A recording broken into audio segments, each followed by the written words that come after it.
Okay, folks, it's your buddy Mike Messier. Just saw the horror movie Sting. Should you go see it? Should you go not? You know, it's interesting. This is a good, solid little horror film. I say little. It's small in scope. It's not aliens trying to eat the whole world. It's a family story, a family under duress. I think you could go see it. It's not the goriest horror film. It's not the scariest horror film. The strength of this one is more so the character development, kind of the non-horror elements of this movie. Basically, the family going through changes. So I don't think it's a super strong recommend, but it's a slight recommend. It's a nice movie. So let's get into it. And this is how I typically operate, folks. I give you the first minute. I give you a little overview. Should you see it? Should you not? And then I get into it. And then there's spoilers. So the intelligent thing to do, if you're following along at home, is to come in, watch the first minute, see if you should go see the movie or not. So I'm basically saying, yeah, you could go see this movie, but it's not going to kill you if you don't see Sting, this horror film 2024. You could see it, you could not. If you want to go see it, go see it. If you're on the fence, go see it. It's like a nice midweek movie. It's not a big epic movie, but it's good. And if you are one of these people that kind of likes horror films, but you don't like the excessive violence or whatever the fuck, I could be wrong. I think this one's PG-13, so it's not even like that super gory or anything. So now we'll get into the spoilers. So who is Sting, or what is Sting? Well, Sting is this spider that you've probably seen in the trailers or the poster or whatever the fuck. And there's a little girl named Charlotte. Now, for those of you that have been around the block, you might remember the book, the movie Charlotte's Web.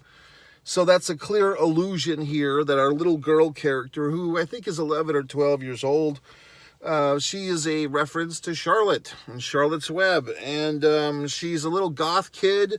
She's actually writing comic books, graphic novels, if you were, that her stepfather is fucking writing or drawing for her. She's a published author at age 11.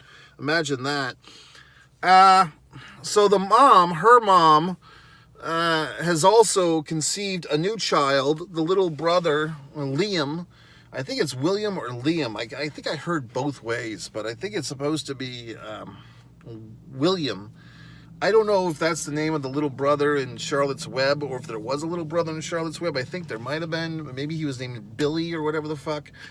And so basically, Charlotte's mother has had a child with her second husband, who I believe is the stepfather, and I don't know if he's also adopted Charlotte or not, but their relationship, the kid and the stepfather, is kind of the emotional crux of this whole production. There was another movie I saw recently where the daughter-stepfather thing was like the whole big deal, and in my review, I said of that movie that there's this commercial on, I believe, Amazon Prime that's like a 30-second commercial of this young woman fucking bonding with her stepfather over the course of 30 seconds, which I think basically covers that story. And I don't know why we're having this sudden rise in daughter-stepfather fucking stories as far as commercials and films, but it's a hot new trend. Daddy-stepdaddy relationships. Maybe because of all these failed marriages, all these men leaving their children, and these other men have to swoop in and play Superman for someone else's kids and lineage. In any event, let's go back to the review. I've got these people outside my vehicle now. I don't know what they're doing. Just odd people. Jesus, now this woman's looking at me. So, okay, I'll endure her stares and continue to do this review. So, basically, there's something here where the biological father of Charlotte is referenced several times. I don't think we see much of him except for a photograph. I believe Charlotte thinks that he's in Thailand, when in fact he's only 20 minutes over the bridge. These people are in New York.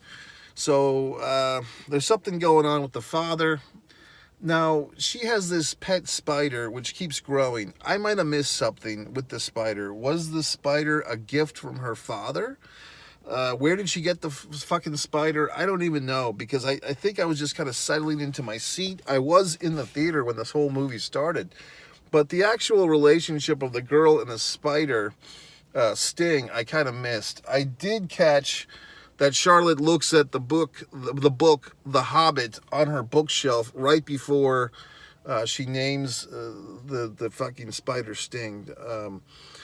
So there's some people just doing weird stuff out here. Like, all these vehicles are really parked close to each other, and so people are having a hard time getting into their vehicles. So there's a thing going on here. There's like elements of disaster. I might have to just move my vehicle because I don't really want to get caught up in this madness. There's this thing where like two vehicles parked with an empty spot, and one of the vehicles on the right like parked into the empty spot, and then someone, you would say, oh, what an asshole, like they're taking up two spots. Well, someone then parked into that fucking open spot, and so the first car that was in two spots came, and somehow the guy like squeezed into his vehicle. But now this other vehicle full of people, and they look like they might be like a field trip of, adults with issues. They're trying to get into their vehicle, and they're having a hard time because this fucking asshole vehicle was like, oh, I don't give a shit if everyone's parked close to each other. He's come in, and so now everyone's confused. Going back to this movie, I liked it. I wasn't really scared. I mean, like I said, the human elements of Charlotte, the stepdad, Ethan, this guy's bending over backwards to accommodate this little brat who's not even his bloodline. He's got his wife to accommodate.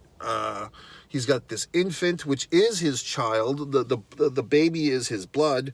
Now, he seems like the stepfather of the fucking year, but wifey poo still sticks it in his face a few times that she's accusing him of favoring his son, who's his lineage son. It all gets very complicated. I mean, we kind of dwell in this thing, like this little mini drama, a little bit more than we need to. I mean, it's well done, like the family drama of the stepdad. Where does he fit in? Now you have Charlotte has a half brother, blah, blah, blah.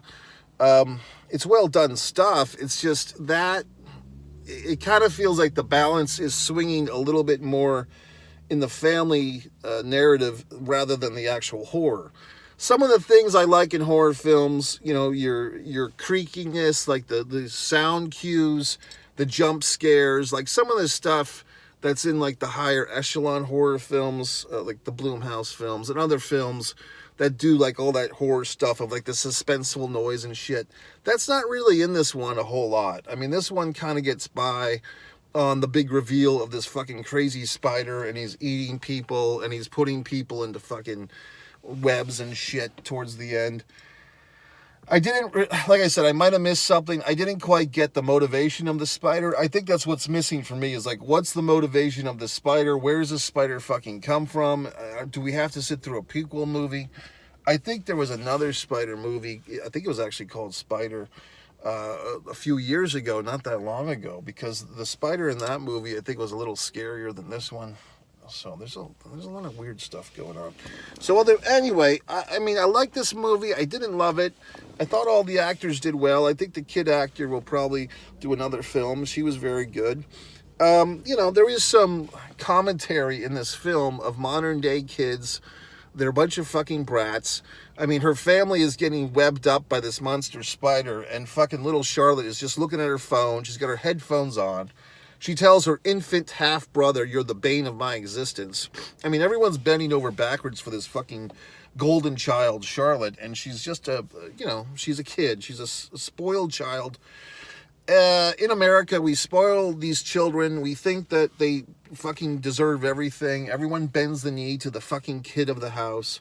And, I mean, there should be a movie about that, that we've become a weakened society because we're dictated by fucking 12-year-olds. They're telling the parents how to do things. Anyway, go see the movie, 3.5 out of 5, MikeMessier.com. I'm getting the fuck out of here before these people ask me for help.